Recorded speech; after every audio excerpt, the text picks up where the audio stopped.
ঈদ উপলক্ষে রাজধানী ছাড়তে শুরু করেছেন দেশের নানান অঞ্চলের ঘরমুখো মানুষ। সকাল থেকেই ঢাকার বিভিন্ন বাস স্ট্যান্ড ও কাউন্টার ঘুরে দেখা যায় ভিড় এড়াতে এরই মধ্যে পরিবারের সদস্যদের পাঠিয়ে দিচ্ছেন চাকরিজীবীরা। জানান তারা ঈদের ছুটি শুরু হলেই যাবেন, তবে সেই ভিড়ে পরিবার নিয়ে দুর্ভোগ এড়াতেই আগেভাগে পরিবারের অন্যান্য সদস্যদের বাড়ি পাঠাচ্ছেন তারা। পাশাপাশি এখন পর্যন্ত বাড়তি ভাড়া আদায় হচ্ছে না বলেও জানান তারা, তবে অগ্রিম টিকিটের ক্ষেত্রে কিছুটা বেশি গুনতে হচ্ছে বলে অভিযোগ করেছেন কেউ কেউ। এদিকে বাস কাউন্টার কর্তৃপক্ষ জানিয়েছে এখন পর্যন্ত যাত্রীর চাপ তেমন নেই, ফলে অতিরিক্ত ভাড়া আদায়ের সুযোগও নেই। তবে অগ্রিম টিকিটের ক্ষেত্রে বেশি ভাড়ার বিষয়ে জানান ২৫ তারিখের পর যাত্রীদের ভাড়া একটু বেশি গুনতে হচ্ছে।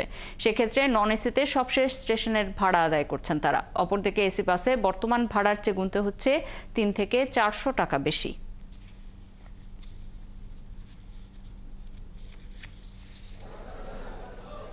আমরা এখনই চলে আসছি কারণ ভিড় হবে সামনে, তখন তো যেতে পারবো না, এর জন্য আগে আগে আমরা চলে যাচ্ছি। আগে যাচ্ছি কারণ স্কুল কলেজ সবসময় বন্ধ পাওয়া যায় না।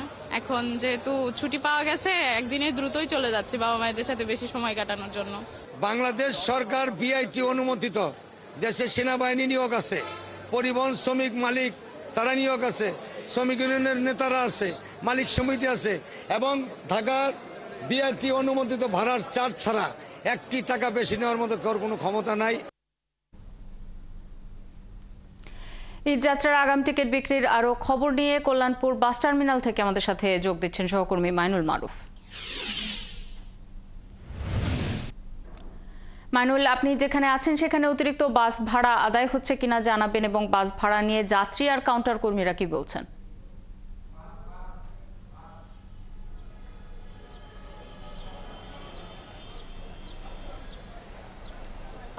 এখন পর্যন্ত বা আজ যারা যাচ্ছেন এবং গতকালও যারা গেছেন বা আগামীকালও যারা যাবেন তাদের কিন্তু অতিরিক্ত ভাড়া গুনার কিন্তু বিষয়টি আসছে না, কারণ তারা এখন পর্যন্ত রেগুলার যে ভাড়া দিচ্ছেন বা নিয়মিত ভাড়া তাই কিন্তু দিয়ে যাচ্ছেন। এবং তারা যেমনটা বলছেন যে আগাম যে ঝামেলা, যে পরবর্তীতে যে ঝামেলা, বিশেষ করে ঈদের কয়েকদিন আগে যে ভিড়ভাড়টা থাকে সেই ভিড়ভাড়টা এড়াতে তারা আগাম রওনা হয়েছেন, আগেই চলে যাচ্ছেন। বিশেষ করে যারা এখানে চাকরিজীবী তারা তাদের পরিবারকে আমরা দেখেছি যে বাড়ি পাঠিয়ে দিচ্ছেন, তবে তারা পরে যাবেন যখন ছুটি মিলবে। তবে তারা অভিযোগটা করেছেন যে তারা বর্তমানে যারা যাচ্ছেন তারা কম ভাড়ায় গেলেও যে অগ্রিম টিকিট কাটা হচ্ছে 25 রমজানের পর, সেই টিকিটে কিন্তু অতিরিক্ত ভাড়া আদায়ের অভিযোগটা তারা করেছেন। তারা বলছেন যে 25 রমজানের পরের টিকিটে বিশেষ করে যদি কেউ উত্তরবঙ্গে যায়, দিনাজপুরে যায়, সেই ক্ষেত্রে দেখা যায় যে সর্বশেষ যে স্টেশন সেই স্টেশনের ভাড়াটা কিন্তু এখান থেকে নেওয়া হচ্ছে। পাশাপাশি এসি বাসের ক্ষেত্রেও আমরা দেখেছি যে এখান থেকে নিয়মিত যে ভাড়া, সেই নিয়মিত এসি বাসের ভাড়া থেকে 3 থেকে 400 টাকা বেশি আদায় হচ্ছে। এবং আমরা কাউন্টারে যখন কথা বলেছি তারা যেমনটা জানিয়েছেন যে মূলত তারা যে ভাড়াটা আদায় করছেন এটা তাদের চার্ট অনুযায়ী, এবং তারা বর্তমানে যে ভাড়াটা নিচ্ছেন এই ভাড়া থেকে সেই সরকারি যে নির্ধারিত ভাড়া সেই ভাড়ার মধ্যেই আছে অতিরিক্ত ভাড়াটাও, সেই অতিরিক্ত ভাড়াটাই তারা আদায় করছেন বলে আমাদেরকে জানিয়েছেন। এদিকে এর পাশাপাশি অন্যান্য যাত্রীরা যেমনটা বলছেন যে তারা এখন পর্যন্ত অতিরিক্ত ভাড়া গুনছেন না, তবে ওই সময় যারা যাবেন তারা অতিরিক্ত ভাড়া দিয়ে অগ্রিম টিকিট কেটে রাখতে বাধ্য হচ্ছেন, কারণ পরবর্তীতে টিকিট পাবেন না। এ কারণে এখানে এসে অতিরিক্ত ভাড়া দিয়েই তারা অগ্রিম টিকিট সংগ্রহ করছেন। এবং তারা যেমনটা বলছেন যে অতিরিক্ত টিকিটটা যে ভাড়াটা নিচ্ছে এটা তাদের জন্য এখন পর্যন্ত তাদের আয়ত্তের মধ্যেই আছে, খুব যে বেড়েছে তা না, এমনটাও কেউ বলেছেন। আবার বাস কাউন্টার থেকে বলা হচ্ছে যে তারা যে ভাড়াটা নিচ্ছেন এটা তারা যৌক্তিক বলছেন, কারণ তারা বলছেন যে আমরা একবার যাব সেখানে কিন্তু আসতে হবে ফাঁকা, এমনটা কিন্তু তারা আমাদেরকে জানিয়েছেন যে ফাঁকা আসার যে গাড়িটা তারা বলছেন এখনই কিন্তু অনেক গাড়ি ফাঁকা আসছে, ফলে দেখা যায় যে তারা বলছেন যে তাদের যে গাড়ির খরচ তা উঠছে না, সেই ফেরত আসার যে খরচটা তারা উঠানোর জন্যই কিন্তু তারা বলছেন যে কিছুটা ভাড়া বেশি নিচ্ছেন। তবে অন্যান্য বছরের তুলনায় এই ভাড়া নিয়ে যেই ঝামেলা আমরা প্রতি বছর দেখি তা কিন্তু কিছুটা কম বলে আমাদেরকে যাত্রীরা জানিয়েছেন। এবং আমি এখন কল্যাণপুরে আছি এবং কিছুক্ষণ আগে গাবতলীতেও ছিলাম। আমরা কিন্তু অন্যান্য বছর এই সময়টা যতটা ভিড় দেখি এই বছর কিন্তু তেমন ভিড় কিন্তু আমরা দেখিনি, এবছর ভিড় অনেকটাই কম। এবং যে নিয়ে কিন্তু যে কাউন্টারের যে যারা থাকেন টিকিট বিক্রি করেন বা বাসের যারা কর্তৃপক্ষ তারা কিন্তু বলেছেন যে এ নিয়ে তারা কিছুটা হতাশ। এখন পর্যন্ত ভিড়টি হচ্ছে না, যেটি আপনি বলছিলেন যে এখনো হয়তো ঢাকা ছাড়তে শুরু করেনি তেমন ভাবে যাত্রীরা। খবর রাখতে থাকুন, প্রয়োজনে ফিরবো আপনার কাছে আবারও। আমাদের সাথে সহকর্মী মাইনুল মারুফ যুক্ত হয়েছিলেন। বাজারে কমেছে সবজির দাম। হাতে গোনা কয়েকটি সবজি ছাড়া অন্য সবজির দাম রয়েছে ক্রেতা সাধারণের ক্রয়সীমার মধ্যে, তবে অপরিবর্তিত রয়েছে মাছ মাংসের দাম। সপ্তাহের ব্যবধানে শাকসবজি, আলু, পেঁয়াজের দাম অনেকটাই কমেছে। সব সবজিতে 10 থেকে 15 টাকা করে কমেছে, তবে লেবুর দাম এখনো বেশি। সেই সঙ্গে কমেছে ডিমের দাম, পাশাপাশি মুরগির আমদানি বাড়ায় কমেছে মুরগির দামও। খুচরা বাজারে ব্রয়লার মুরগি 170 থেকে 180 টাকা, পাকিস্তানি সোনালী মুরগি 260 থেকে 280 টাকা, দেশি মুরগি 500 থেকে 550 টাকা কেজি দরে বিক্রি হচ্ছে। তবে চালের বাজার কিছুটা ঊর্ধ্বমুখী। সপ্তাহের ব্যবধানে চালের দাম প্রকারভেদে 3 থেকে 5 টাকা বেড়েছে। ব্যবসায়ীরা জানান, বাজারে নতুন চাল না আসা পর্যন্ত দাম কমার সম্ভাবনা নেই।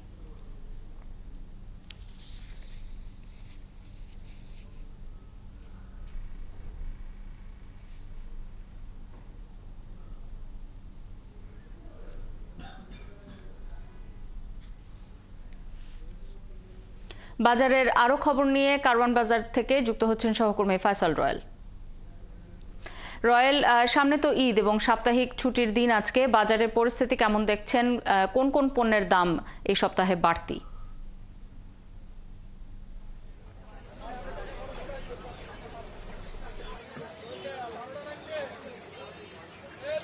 আমরা নতুন করে আজকের বাজারে দেখতে পাচ্ছি সেমাই। আমরা বাজারে প্রচুর পরিমাণে সমাগম দেখতে পাচ্ছি, অর্থাৎ প্রচুর পরিমাণে যেখানে মুদি পণ্যের বাজারগুলোতে বিভিন্ন ধরনের খোলা এবং প্যাকেটজাত সেমাই কিন্তু এই সপ্তাহ থেকে বিক্রি হওয়া শুরু হয়েছে। এবং বিক্রেতারা বলছে, আশা করা যাচ্ছে যে এবারে সেমাইয়ের দাম খুব একটা বাড়বে না। তাও শেষ দিকে আসলে সেমাই এমন একটি আনুষ্ঠানিক একটি পণ্য, যে কারণে আসলে আমরা দেখা যায় চাহিদার উপরে নির্ভর করে আসলে দামটা কী পরিমাণে থাকবে। সেটিকে যদি বাদ দিই, আমরা শুধু বেগুন আর হচ্ছে শসা, লেবু, এই 3টি পণ্যেরই দাম আমরা আজকে এই সপ্তাহে সবচেয়ে বেশি বাড়তে দেখেছি। বেগুনের দাম কিন্তু 120 টাকা পর্যন্ত বিক্রি হতে দেখা গেছে। এছাড়া শসা কিন্তু 50 থেকে 60 টাকায়, অর্থাৎ আমাদের দেশি বা ছোটো আকারের, এবং বড় শসাগুলো কিন্তু আমরা 100-120 টাকার মধ্যেই বিক্রি হতে দেখেছি। এবং লেবুর প্রসঙ্গটাও এসে একই হয়ে দাঁড়াচ্ছে। আকার ভেদে আমরা লেবুর দাম সর্বনিম্ন 60 টাকা থেকে শুরু করে সর্বোচ্চ 80 টাকার মধ্যেও কিন্তু বিক্রি হতে দেখেছে। লেবুর সম্প্রতি কোনো দাম কমারও নাকি কোনো সম্ভাবনা নেই, এটি বিক্রেতারা নিজেরাই বলছেন। আসলে যে পরিমাণ উৎপাদন এবং যে পরিমাণ চাহিদা রয়েছে, খুব শীঘ্রই লেবু এবং বেগুনের দাম কমবে না বলে জানিয়েছেন এখানকার বিক্রেতারা। আমি এই মুহূর্তে আছি মুরগির বাজারে। এখানে আজকে মুরগির বাজারে আমরা দেখতে পাচ্ছি ব্রয়লার মুরগির দাম কিছুটা বেড়েছে। গত সপ্তাহের তুলনায় ব্রয়লার মুরগি দাম আমরা দেখতে পাচ্ছি 15 থেকে 20 টাকা বেড়েছে, অর্থাৎ গত সপ্তাহে যেটি আমরা 280, 290 বা 310 টাকা বিক্রি হতে দেখেছি, সেটি আজকে 20 টাকা আরও বেড়ে যেতে দেখেছি। এবং এই বিষয়ে যারা ক্রেতা রয়েছেন তারা বলছেন যে এখন এই সময়ের মধ্যে শুক্রবারে সাধারণত আমিষ জাতীয় যে পণ্যগুলো থাকে সেগুলোর দাম তো বেড়েই যায়। তো সেটাকে পুঁজি করে কিন্তু আমরা দেখতে পাচ্ছি যে মুরগির বাজারের যে পরিস্থিতি, সেখানে সেই দামের বিক্রি আমরা করতে দেখেছি। তো বিক্রেতারা বলছেন আসলে দাম বাড়ানোর কোনো উদ্দেশ্যমূলক কোনো প্ররোচনা নয়, এটি আসলে চাহিদার সাথে যোগানের যে তারতম্য, সেটিকে মেলাতে গিয়েই অনেকটা এই সপ্তাহে আমাদের মুরগির দাম নাকি বাড়তে হয়েছে। অর্থাৎ আমরা দেখছি এখন চাহিদা কিন্তু তুলনামূলক বাড়ছে। যত ঈদ আসছে, ঈদের সময় যত ঘনিয়ে আসছে, মানুষের কিন্তু এই ধরনের কেনাকাটা বেড়ে যাচ্ছে। এবং এই কারণেই কিন্তু আমরা দেখতে পাচ্ছি বাজারে যে পরিস্থিতি এবং বাজারে যে অবস্থান, কিছুটা বিক্রি আমরা বাড়তে দেখেছি। অর্থাৎ আগামী সপ্তাহে আশা করা যায় যে মুরগির দাম কিছুটা হলেও বাড়বে, কারণ প্রতিনিয়ত চিরাচরিত নিয়ম অনুযায়ী কিন্তু আমরা এই সময়টায় এই মুরগি বা মাংসের দাম আমরা বাড়তে দেখি। আজকে মাংস, গরুর মাংস এবং খাসির দামের ক্ষেত্রেও কিন্তু আমরা দেখেছি যে আগের সপ্তাহের মতো বাড়তি দামে হয়তো বিক্রি হচ্ছে। 850 টাকা যে দর, সেই দরের মধ্যে আপনি কিন্তু চাইলে গরুর মাংস কিনতে পারছেন। এছাড়া 750 হাড্ডি বা চর্বি সহ যে মাংসগুলো হচ্ছে, অর্থাৎ মোটা দাগে বলা যায় 2-3টে পণ্য ছাড়া বাকি ছাড়া ক্রেতাদেরকে স্বাভাবিকভাবে বাজারে পণ্য কেনাকাটা করতে দেখা গেছে। খবর রাখতে থাকুন ফয়সাল রয়েল, নিশ্চয়ই ফিরবো আবারও আপনার কাছে। আমাদের সাথে যুক্ত হয়েছিলেন কারওয়ান বাজার থেকে সহকর্মী ফয়সাল রয়েল। দেশের অভ্যন্তরীণ বিভিন্ন নৌ এবং বহির্নোঙরে মাদার ভেসেল থেকে পণ্য খালাসের পর যেসব পণ্য 72 ঘন্টার মধ্যে নির্দিষ্ট স্থানে যাচ্ছে কিনা তার উপর কঠোর নজরদারি শুরু করেছে কোস্টগার্ডের নেতৃত্বে যৌথ বাহিনী। কোস্টগার্ডের মিডিয়া কর্মকর্তা লেফটেন্যান্ট সিয়ামুল হক জানান, বৃহস্পতিবার সারাদিন কোস্টগার্ড পশ্চিম জোন, নদী ও সাগরে এই অভিযান চালায়। বৃহস্পতিবার 71টি জাহাজ পরিদর্শন করা হয়। এর মধ্যে যেসব লাইটার জাহাজগুলো আইন ভঙ্গ করছে, এমন 10টি লাইটার জাহাজকে সুনির্দিষ্ট ধারায় 3,35,000 টাকা জরিমানা করা হয়েছে। আমদানি করা পণ্য দেশের বাইরে যাতে পাচার করতে না পারে সেজন্য কোস্টগার্ড চেষ্টা চালাচ্ছে এবং কঠোর নজরদারি করছে বলে জানিয়েছে কোস্টগার্ড।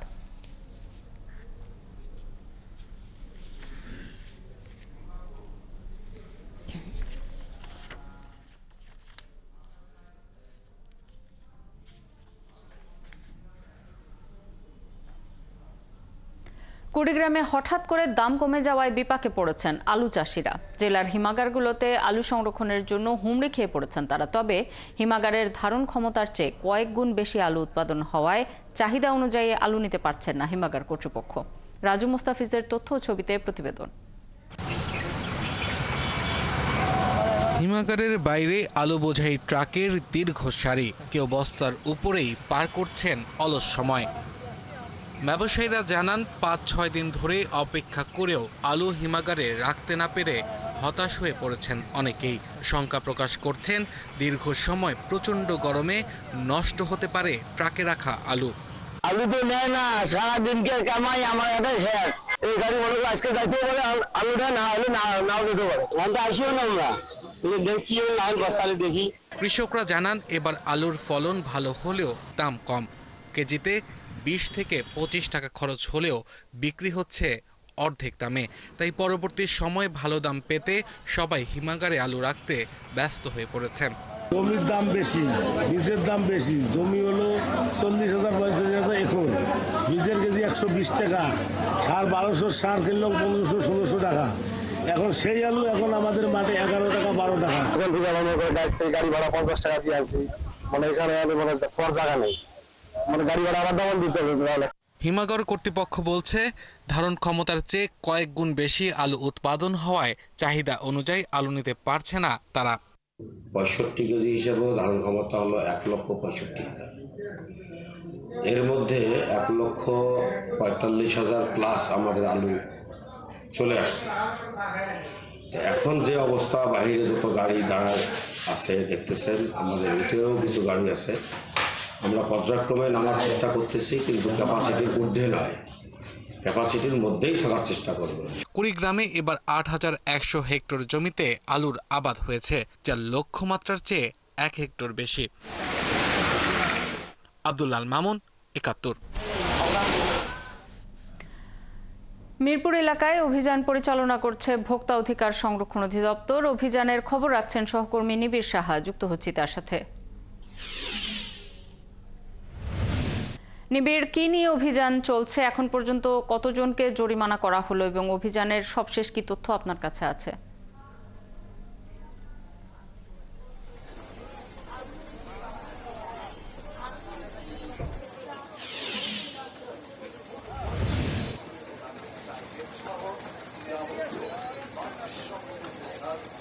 শাওন, আসলে ঈদকে সামনে রেখে কিন্তু আসলে ভোক্তা অধিকার সংরক্ষণ অধিদপ্তর কিন্তু মাঠ পর্যায়ে কিন্তু তাদের যে অভিযান তৎপরতা সেটি কিন্তু বাড়িয়েছে এবং আজকে সকাল থেকে কিন্তু এই ভোক্তা অধিকার সংরক্ষণ অধিদপ্তরের বেশ কয়েকটি দল কিন্তু রাজধানীর বিভিন্ন জায়গায় অভিযান চালাচ্ছে। তারই একটি অংশ হিসেবে মিরপুরের শাহ আলী মার্কেটে কিন্তু তার অভিযান চালানো হচ্ছে সকাল থেকে এবং এইখানে আমরা যেমনটি দেখছি যে তারা মূলত তাদের লক্ষ্য আজকে অভিযানটি নির্ধারণ করেছে যে মাংসের বাজার নিয়ে, গরুর মাংস পাশাপাশি মুরগি, এই বাজার কেন্দ্রিক তারা আজকে তাদের অভিযান পরিচালনা করছে এবং কিছুক্ষণ আগে তারা যেমনটি বলছিলেন যে আসলে এক রাতে এই বাজারে, এই শাহালি বাজারে মুরগির কেজিতে প্রায় ৬০ টাকা করে বাড়ানো হয়েছিল। তো সেই খবরেই মূলত তারা আসলে এখানে অভিযান পরিচালনা করে এবং এজন্য কিন্তু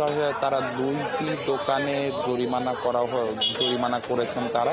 এরপর আমরা দেখছি যে আসলে গরুর মাংসের যে বাজারে দোকানগুলো রয়েছে সেখানেও তারা অভিযান পরিচালনা করছেন। সেখানে গরুর মাংসের গুণগত মান, তার সঙ্গে যে তারা যে পরিমাপের যে মেশিনটি রয়েছে সেটিও পরীক্ষা নিরীক্ষা করছেন। পাশাপাশি মূল্য তালিকা যেটি নির্ধারণ করে দেওয়ার কথা কিংবা দোকানের সামনে, প্রত্যেকটি দোকানের সামনে যে মূল্য তালিকা থাকার কথা সেটি আসলে আছে কিনা সেটিও কিন্তু তারা আসলে অভিযানের দেখছেন এবং যদি দেখছেন যে আসলে এই দোকানের সামনে মূল্য তালিকা নেই কিংবা ছোটোখাটো যদি কোনো অনিয়মের চিত্র যদি তারা পান, সেক্ষেত্রে আমরা দেখছি তাদেরকে আসলে জরিমানা না করে সতর্ক করা হচ্ছে। এবং আমরা দেখছি এই মুহূর্তেও কিন্তু আসলে একটি গরুর মাংসের দোকানে কিন্তু তারা অভিযান পরিচালনা করছেন এবং এখানে কিন্তু আমরা দেখছি যে এই দোকানটিতেও কিন্তু সেরকমভাবে মূল্য তালিকা কিন্তু আমরা দেখছি না। এবং এখানে কিন্তু আসলে ওজনের যে মেশিনটি রয়েছে সেই ওজন মেশিনেও কিন্তু আমরা দেখছি যে আসলে তারা একটা গড় মিলের প্রমাণ কিন্তু তারা পেয়েছেন। একটু আমরা কথা বলবো ভোক্তা অধিকার অধিদপ্তরের কর্মকর্তার সঙ্গে। একটু জানাবেন যে আসলে সকাল থেকে আপনারা অভিযান পরিচালনা করছেন, আসলে কয়টি দোকানে জরিমানা করেছেন কিংবা কি কি অনিয়ম পেলেন? আমরা দেখলাম যে মুরগির দোকানে প্রথম আমরা গিয়েছিলাম, সেখানে গতকাল যে দাম ছিল 260 থেকে 280 টাকা কেজি সোনালী মুরগিতে, আজকে সেই মুরগি বিক্রি করছেন ওনারা 320 টাকা কেজি, অর্থাৎ প্রতি কেজিতে আমরা দেখলাম 40, 50 বা 60 টাকা করে দাম বাড়িয়ে দিয়েছে। তো আমরা জিজ্ঞাসা করলাম যে দাম বাড়ানোর পিছনে কারণ কি, ক্রয় মূল্য বেশি হয়েছে, কিন্তু ক্রয়ের সপক্ষে তাদের কোনো ক্যাশ মেমো নেই, অর্থাৎ ইন্টেনশনালি এই ঈদকে কেন্দ্র করে মূলত তারা দামগুলো বাড়িয়ে দিয়েছে। তো সপক্ষে কোনো কাগজপত্র তারা দেখাতে পারছে না। এই অপরাধে আমরা 3টি প্রতিষ্ঠানকে ওখানে জরিমানা করেছি আর আমাদের অভিযান অব্যাহত রয়েছে। এখানেও দেখলেন ওই যে চর্বিগুলো পিছনে রেখে দিয়েছেন যেন প্রত্যেক, এবং স্কেলটা রেখেছেন কোথায়, এমন জায়গায় যেন কাস্টমার দেখতে না পান, ওই চর্বিটা কি করে দিবেন, মিস করে দিবেন। যেমনটি শুনছিলাম যে তারা আজকে মোট 3টি মুরগির দোকানে অভিযান পরিচালনা করা হয়েছে এবং তারা যেমনটি বলছিলেন যে সোনালী মুরগির যেটি আসলে মোটামুটি 280 টাকা কেজিতে গতকাল রাতেও বিক্রি হয়েছে, সেটি কিন্তু আজকে 50 থেকে 60 টাকা বেশি দামে কিন্তু আজকে বিক্রি করা হচ্ছিল। এবং সেখানে ভোক্তা অধিকার সংরক্ষণ অধিদপ্তর অভিযান পরিচালনার পরে কিন্তু তাদের প্রাথমিকভাবে ক্রয় মূল্য বেশি বললেও কিন্তু পরবর্তীতে তারা ক্রয় মূল্যের বেশির সপক্ষে কিন্তু আসলে কোনো তথ্য কিংবা কোনো প্রমাণ দেখাতে পারেনি, যার কারণে 3টি প্রতিষ্ঠানকে কিন্তু জরিমানা করা হয়েছে। এবং খবর রাখতে থাকুন, প্রয়োজনে ফিরবো আবারও আপনার কাছে। আমাদের সাথে যুক্ত হয়েছিলেন সহকর্মী নিবিড় সাহা। আওয়ামী লীগকে নিষিদ্ধ করার পরিকল্পনা অন্তর্বর্তী সরকারের নেই বলে জানিয়েছেন প্রধান উপদেষ্টা ডক্টর মোহাম্মদ ইউনূস। বৃহস্পতিবার ইন্টারন্যাশনাল ক্রাইসিস গ্রুপ আইসিজির প্রতিনিধি দলের সঙ্গে বৈঠকে একথা জানান তিনি। বলেন, আওয়ামী লীগ নিষিদ্ধ করা হবে না, তবে এই দলটির যারা মানবতা বিরোধী অপরাধে জড়িত তাদের বিচার করা হবে।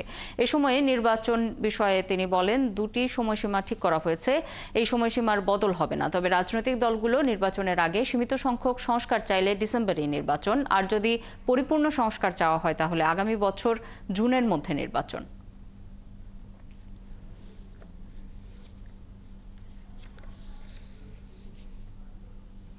বাংলাদেশ রেলওয়ের 5টি প্রকল্পের মধ্যে 3টির অর্থায়ন বাতিল করেছে ভারত। সম্প্রতি ঢাকায় ভারতীয় প্রতিনিধি দলের সাথে রেলওয়ের এক বৈঠকে এমন সিদ্ধান্ত জানানো হয়েছে। 3টি প্রকল্পের 2টি এরই মধ্যে বাতিল করেছে রেলওয়ে, আর একটিতে বিকল্প অর্থায়নের চেষ্টা চলছে বলে জানালেন রেলপথ মন্ত্রণালয়ের সচিব ফাহিমুল ইসলাম। আরও জানাচ্ছেন মোহন ইসলাম। রংপুরের কাউনিয়া থেকে দিনাজপুরের পার্বতীপুর পর্যন্ত রেলপথ মিটার গেজ থেকে ডুয়াল গেজ করার সিদ্ধান্ত হয় 2018 সালে। ভারতের অর্থায়নে প্রকল্পটি করার সিদ্ধান্ত নেয় রেলওয়ে, কিন্তু 7 বছর পেরিয়ে গেলেও প্রকল্পের কাজ শুরু হয়নি। গেল বছরের 5 আগস্ট আওয়ামী লীগ সরকারের পতনের পর ভারত বাংলাদেশের সম্পর্কে তৈরি হয় নতুন সমীকরণ। তখন থেকে বন্ধ ভারতের অর্থায়নে রেলের সব প্রকল্পের কাজ। এসব প্রকল্পের ভবিষ্যৎ নির্ধারণে কয়েক দফা বৈঠক করে ঢাকা দিল্লির প্রতিনিধি দল। সবশেষ বৈঠকে কাউনিয়া পার্বতীপুর প্রকল্পে অর্থায়ন না করার সিদ্ধান্ত জানায় ভারত, ফলে প্রকল্পটি বাতিল করেছে রেলওয়ে। ইন্ডিয়ান পার্টির সাথে ইআরডির একইভাবে খুলনা দর্শনা ডাবল লাইনেও অর্থায়ন না করার সিদ্ধান্ত জানায় ভারত, তাই এই প্রকল্পটিও আপাতত বাতিল করেছে রেলওয়ে। তবে বগুড়া সিরাজগঞ্জ ডুয়েল গেজ নির্মাণে ভারত টাকা না দিলেও বিকল্প অর্থায়ন খোঁজা হচ্ছে বলে জানান রেলপথ সচিব। সিদ্ধান্ত হয়েছে এই 3টি প্রকল্প আসলে ইন্ডিয়া আর সহায়তা করবে না। সেক্ষেত্রে আমাদের ক্ষেত্রে প্রায়োরিটি প্রজেক্ট হিসেবে বগুড়া সিরাজগঞ্জ, এটা আমাদের কাছে খুবই টপ মোস্ট প্রায়োরিটি। আমরা এটির জন্য অল্টারনেটিভ ফান্ডিংয়ের জন্য আমরা যাব, এটা আমরা খুব তাড়াতাড়ি আমরা এটা ফান্ডিং খুঁজবার জন্য চেষ্টা করছি। চলমান আরও 2টি প্রকল্পে অর্থায়ন করবে ভারত। এর মধ্যে Dhaka Tongi Joydebpur dual gauge line নির্মাণের কাজ শেষ হবে 2027 সালে, আর কুলাউড়া শাহবাজপুর সেকশন পুনর্বাসনের কাজটি 2011 সালে শুরু হলেও 14 বছরেও শেষ হয়নি। এই প্রকল্পেও অর্থায়ন চলমান রাখার কথা জানিয়েছে ভারত। কুলাউড়া শাহবাজপুরও যেটা চলছে এটা 53% কাজ হয়েছে কুলাউড়া শাহবাজপুর। আর টঙ্গী থ্যাটফোর্ট লাইন কাছাকাছি ওরকম 45 থেকে 50 মতো % কাজ হয়েছে। এগুলো হবে, এগুলো চলবে। ভারত ছাড়াও আঞ্চলিক আরও কয়েকটি দেশের সাথে অর্থায়নের আলাপ চলছে বলে জানিয়েছে রেলওয়ে। মোহন ইসলাম, 71, ঢাকা। রাজধানীর উত্তরায় যৌথ বাহিনীর অভিযানে ধারালো অস্ত্র ও মাদক সহ 15 জনকে গ্রেপ্তার করা হয়েছে। তারা সবাই পেশাদার ছিনতাইকারী ও মাদক কারবারি বলে জানিয়েছে আইনশৃঙ্খলা বাহিনী। উত্তরা 9 নম্বর সেক্টরের নাভানা সিএনজি পাম্পের আশেপাশের এলাকায় রাত 9টা থেকে 10টা পর্যন্ত অভিযান চালায় যৌথ বাহিনী। এ সময় 5টি ছুরি, গাঁজা, 25 পিস ইয়াবা এবং মাদক সেবনে ব্যবহৃত বিভিন্ন সরঞ্জাম জব্দ করা হয়। গ্রেপ্তার হওয়া 15 জনকে উত্তরা পশ্চিম থানায় হস্তান্তর করা হয়েছে। উত্তরা পশ্চিম থানার ভারপ্রাপ্ত কর্মকর্তা হাফিজুর রহমান জানান, আসামিদের বিরুদ্ধে আইনানুগ ব্যবস্থা প্রক্রিয়াধীন রয়েছে।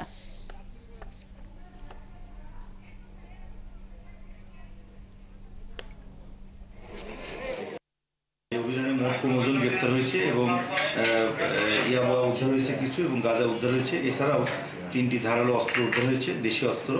এ ব্যাপারে আমরা আইনগত ব্যবস্থা মামলা প্রক্রিয়াধীন আর কি। ক্রেতাদের ভিড়ে মুখর রাজবাড়ির বিপণী বিতানগুলো। হাল ফ্যাশনের পোশাক কিনতে নারী পুরুষ সকলেই ঘুরছেন দোকানে দোকানে। তবে বরাবরের মতোই দাম নিয়ে অভিযোগ রয়েছে ক্রেতাদের। অন্যদিকে ময়মনসিংহের বিপণী বিতানগুলোতে সকাল থেকে মধ্যরাত পর্যন্ত চলছে বেচাকেনা। তবে বেশিরভাগ দোকানে একদর লিখে রাখায় আপত্তি জানিয়েছেন ক্রেতারা। এই অবস্থায় ভোক্তা অধিকারের সহায়তা চেয়েছেন তারা। মেহেদি হাসান এবং বাবুল হোসেনের তথ্য ছবিতে প্রতিবেদন। ঈদ মানে আনন্দ, ঈদ মানে খুশি, আর ঈদে চাই সেরা পোশাক। তাই রং বেরঙের পোশাকের পসরা সাজিয়ে বসেছে রাজবাড়ির মোনাক্কা টাওয়ার, পৌর মার্কেট, জলিল খান সুপার মার্কেট, বিসমিল্লা টাওয়ারের বিপণী বিতানগুলো। পছন্দের পোশাক কিনতে দোকানে দোকানে ঘুরছেন নানা বয়সী ক্রেতা। তবে দাম বেশি নেওয়ার অভিযোগ ক্রেতাদের। কাপড় চোপড়ের দাম অতিরিক্ত বাড়তেছে, প্রতিনিয়ত বেড়েই চলেছে। তো আমরা চাই যে একটু দ্রব্যমূল্য একটু কমুক কাপড় চোপড়, যাতে সবাই কিনে ভালোভাবে ঈদ করতে পারে। সাধারণ জনগণ এই সংসার চালিয়ে বাচ্চাদের কাপড় চোপড়ে এটা সেটা তো কেনা তাদের পক্ষে সম্ভব হচ্ছে না। এবারের ঈদে মেয়েদের পছন্দের তালিকা রয়েছে পাকিস্তানি সুতির 3 পিস, সারারা, ঘারারা ও নাইরা নামের বাহারি পোশাক। ছেলেদের পছন্দের তালিকায় রয়েছে টি শার্ট, পাঞ্জাবি ও জিন্স। মোটামুটি বেচতেছি, কাস্টমারও খুব কিনতেছে। পাকিস্তানি মালটাই আমরা বেশি বিক্রি করছি, ইনশাল্লাহ ভালো বেশেও মজা পাচ্ছি। টি শার্ট, গেঞ্জি, তারপর আপনার শার্ট, এগুলো বেশি চলতেছে এবার। খুব ভালো বেচা কেনা আর চাচ্ছে একটু আরামদায়ক পোশাকগুলা। মার্কেটে ক্রেতা বিক্রেতার নিরাপত্তায় এবার বাড়তি ব্যবস্থা রেখেছে পুলিশ প্রশাসন। নির্বিঘ্নভাবে মানুষ ঈদের কেনাকাটা করতে পারেন, তাদের নিত্য প্রয়োজনীয় দ্রব্য সামগ্রী কিনতে পারেন। আমাদের পুলিশের পক্ষ থেকে এখানে আমাদের সার্বক্ষণিক টহল আছে, পুলিশের নজরদারি এখানে আছে। এদিকে রমজানের শুরু থেকে জমে উঠেছে ময়মনসিংহের ঈদ বাজার। নগরীর প্রতিটি অভিজাত দোকান থেকে শুরু করে বিপণী বিতানগুলো সাজানো হয়েছে বাহারি পণ্যে। বেচাকেনা নিয়ে খুশি দোকানিরা। ওয়ান পিস কুর্তি, যেগুলা লং কুর্তি, শর্ট কুর্তি, এগুলো আমাদের ধরো নিজস্ব যেগুলো, এগুলো আলহামদুলিল্লাহ এগুলো ডিমান্ড ভালো আছে। ছেলেদের বাবা সেট, তারপরে ফুল প্যান্ট, তারপর টি শার্ট, এভরিথিং সবকিছু। আর মেয়েদের জন্য আছে পার্টি ফ্রক। তবে এবার পোশাকের দাম বেশি নিয়ে অভিযোগ রয়েছে ক্রেতাদের। বেশিরভাগ দোকানে এক দর লেখায় আপত্তি জানিয়েছেন অনেকে। লিখে রেখেছে 6,000 বা 7,000, 8,000 টাকা করে, বাট 1500, 2,000, 2,500 টাকা বিক্রি করছে। আমার মনে হয় যে ভিড় যখন বেড়ে যাবে তখন বিক্রিটা ওই 8,000 টাকাই করবে, ওটা কমাবে না। এ বিষয়ে ভোক্তা অধিকারের কর্মকর্তারা বলছেন, বাড়তি দামের অভিযোগ পেলে ব্যবস্থা নেওয়া হবে। যদি কোনো অভিযোগ থাকে কারো যে বাড়তি দামের বিষয়টা, এই বিষয়ে, তাহলে আমাদের এখানে অভিযোগ করলে অবশ্যই আমরা ব্যবস্থা নিতে পারবো। উপযুক্ত প্রমাণ সহ আমাদের এখানে অভিযোগ করতে হবে। ঈদে পরিবার ও প্রিয়জনকে খুশি করতে স্বাদ আর সাধ্যের মধ্যে কেনাকাটা করার চেষ্টা করছেন সবাই। মনিরা কাজরি, 71। রাজধানীর ঈদ শপিং এর খবর রাখছেন সহকর্মী রাশেদ আনিস। এলিফ্যান্ট রোড এলাকা থেকে যোগ দিচ্ছেন আমাদের সাথে।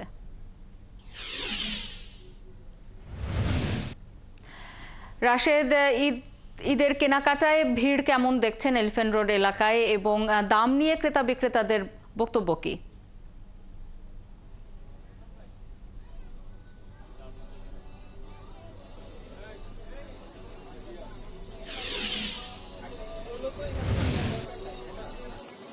কারণ আমি যদি বলি যে এলিফ্যান্ট রোড যে এলাকাটি রয়েছে, ঈদের দিন বা ঈদ উপলক্ষে কিন্তু সবচেয়ে বেশি ভিড় পরিলক্ষিত হয়।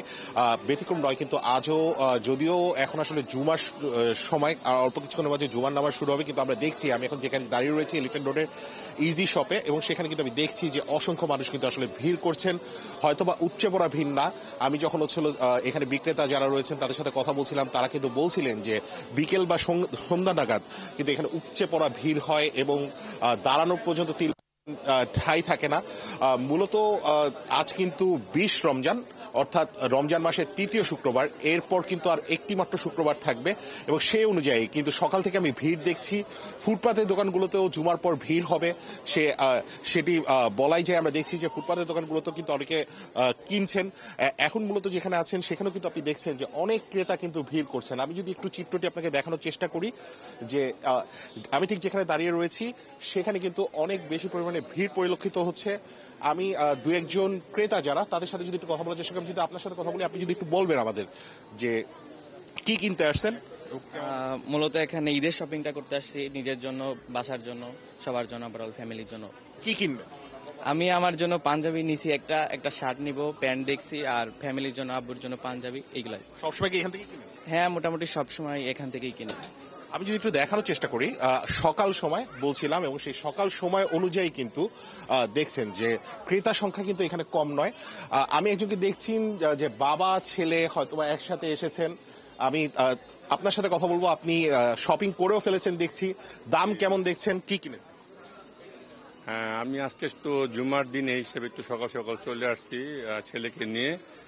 আর যেহেতু আমি প্রতি বছর এই রমজান আসলে আমার এই বাচ্চাদের, আমাদের ফ্যামিলি সবার জন্য মোটামুটি এখান থেকে শপিং করতে খুব পছন্দ করি।